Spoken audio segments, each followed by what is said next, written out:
Hi, everyone. Hope you're doing well as perhaps you're coming to the end of this ministry partner development season, but not the end of ministry partner development. And that's actually what we're going to be talking about as we make a transition back to the field or back to the office and back to our assignment. A question that we can often ask is how do we create the MPD habits and routines which naturally integrate into our life and ministry? Because that's our desire, right? We get to a better place with support and we don't want to backtrack, but we want to keep moving forward. But how do we do that in the midst of a very busy life and a busy ministry? So we're going to talk through some things, just helpful perspective, but also just some real helpful, I think, practical ideas as well. So first, and you can follow along in your note-taking outline and jot in these answers in the blanks. But first is this idea of answering the why, engaging really our hearts in this. Why do I want to continue to be at full support? And it has to be more than just actually thinking about the money, but what's sort of the why behind that? And some people will describe this as actually reframing the activity, but thinking about the task or the activity in a different way, or perhaps even a more meaningful way. Like for myself, I think as I'm making calls or sending out emails, I'm providing for my family. As I work on support, I'm trying to be a good husband, I'm trying to be a good father, I'm trying to provide for my family, and that's very motivating. Also, I think I'm living out my passion to reach the lost. For Nancy and me, we're really captured by Matthew 9:38 and seeing laborers being raised up. As we think about our new staff that we train and coach, we talk about that in the perspective of that we're raising up the next generation of missionaries, and that's something that we're passionate about. So as I work on support, I try to remember why I am doing that is because I'm living out my passion. And then also just the reality, we talked about this early on, but we're a blessing to people. As we give people an opportunity to partner with us, just like Paul said in Philippians 4:17, he was grateful for the gift that the church gave, but he was even more excited about the work that God would do in their lives as a result of their generosity. So as I'm making that next phone call, I'm believing that I am being a blessing to people by giving them the opportunity. So also, though, I'm pursuing a vision for the future. And this really crystallized for me a few years ago when I took a week during my sabbatical just to think through my life plan. And part of that was thinking through different roles and responsibilities that I have and what is my envisioned future for each of those roles and responsibilities. And one of the roles and responsibilities I thought about was raising support and getting to full support. And it was really helpful and compelling to write up an envisioned future of what that would mean and what that would look like. And I'll just read one paragraph real quickly from that.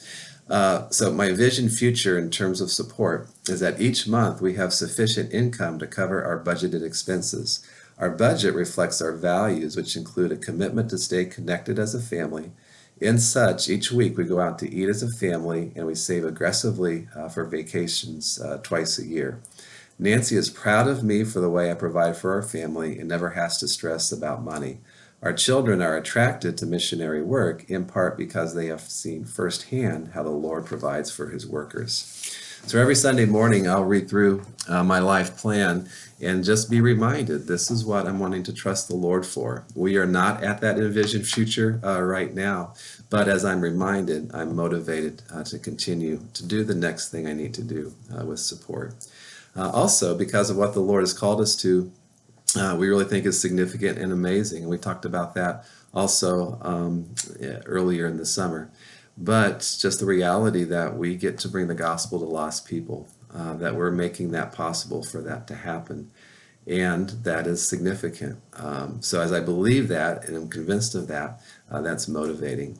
And then lastly, for us, we're motivated too with MPD because we're really living out our core values as a family. Nancy and I a few years ago sat down with we just decided, okay, what defines our family? What's going to be our core values? And we came up with five. They all start with the letter F. The first is fun. We just really want to be a fun family. We want to have fun with the kids, even as the kids have gotten older.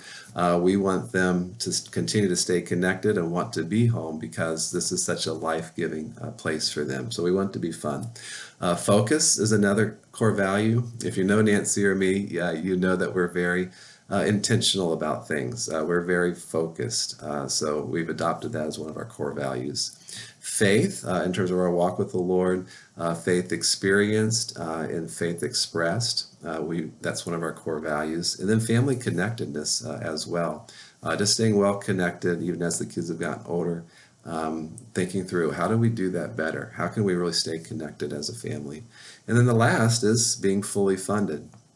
And actually, I would call that one of the key core values, because as we are fully funded, we can actually be living out those other core values, like family connectedness, like it said in our vision future.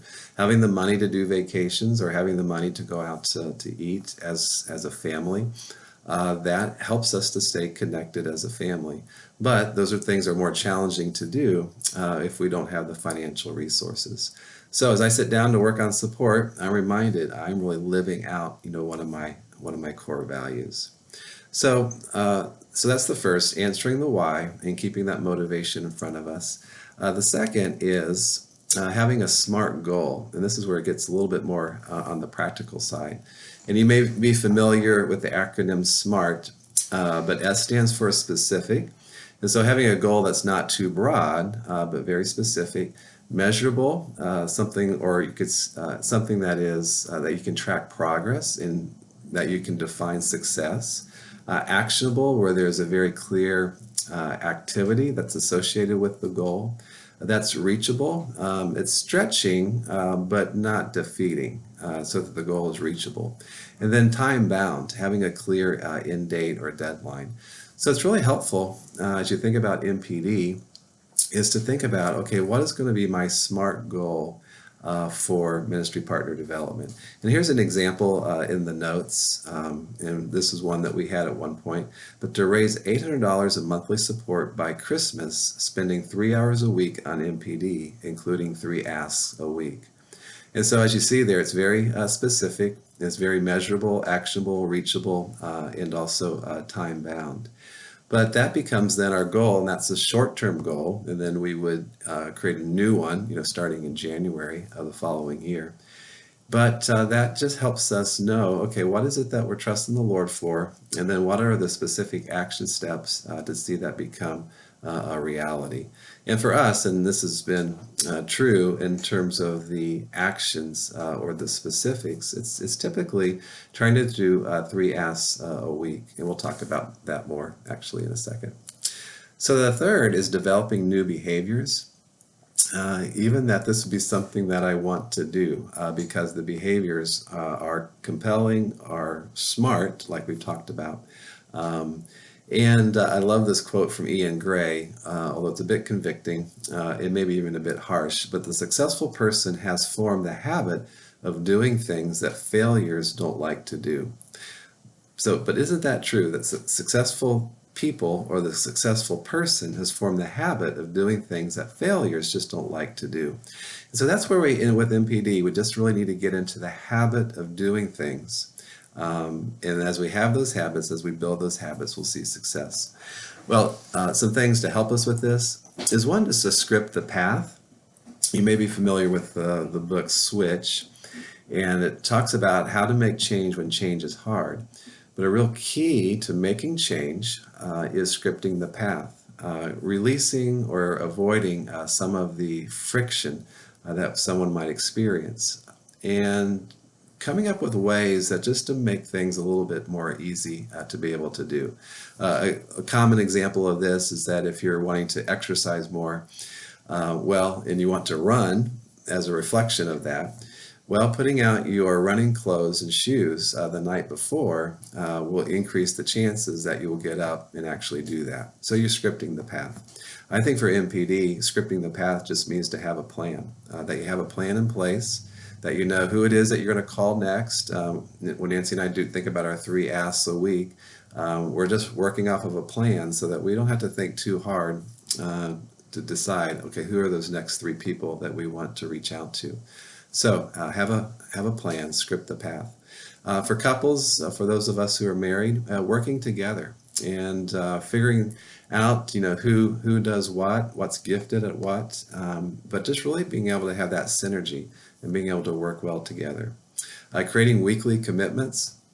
Like I mentioned before, a common one for us is 3 asks. And when I say ask, I mean it's either challenging a prayer partner to join our team, challenging a current partner to increase. It might be that it's time for someone's annual gift to come in, and so that would be one of the 3 asks for a particular week, is to remind them about that. Or it's a lapsed partner that dropped off or not sure why. That would be one of our asks for that week. But just creating those weekly commitments, and typically we try to get out some emails, at least 3 emails on Wednesday or maybe Thursday morning, and then make callbacks on Saturday. But we just try to have that rhythm into our calendar, into our schedule. Just last week, I asked Nancy who she thought, or looking at her plan, who are the next 3 people. And she emailed me back those. She took one, I took the other 2. And yeah, just a simple email and then calling back for decisions. But our desire is to see about $100 new monthly support come in each month by doing the 3 asks, and that's typically about what we see. And that really serves us well in terms of making up for what we've lost, as well as keeping up with the different increases that we might have. So weekly commitments, and then just making sacrifices. When to make the callbacks, perhaps, that is on a weekend like it is for us. And sometimes I'm even at our 14-year-old, he just turned 14.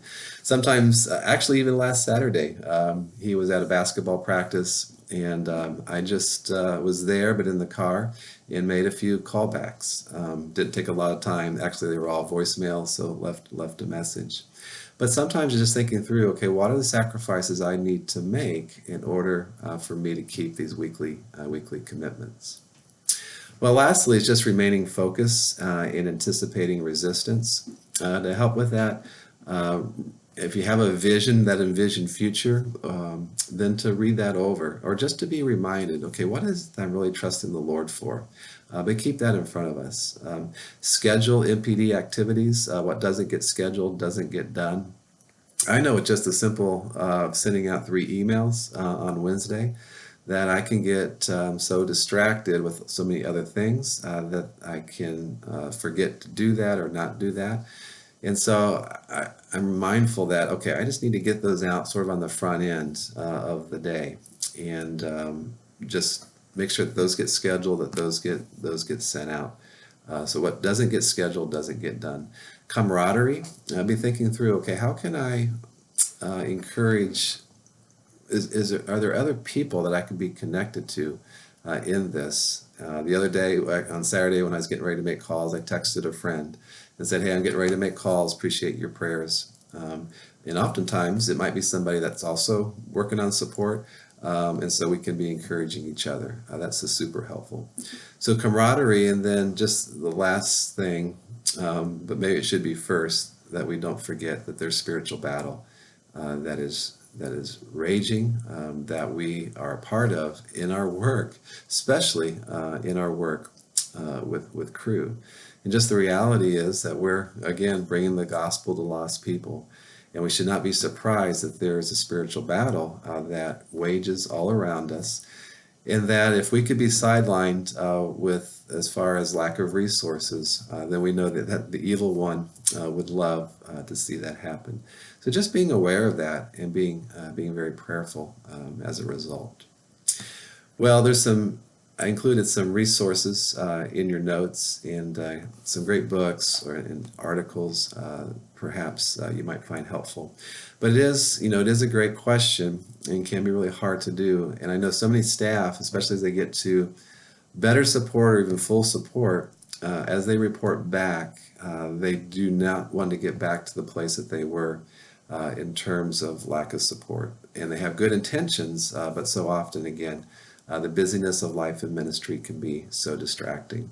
So I encourage us that that would not be true and that we would move forward. In the notes, I think some great application questions, and couples, if you're married, talk about this together. Answer the why. Which is the most compelling for you as we walk through that list? From the list of, quote, new behaviors, they may be new, maybe not, which do you think will be the most impactful for you in MPD?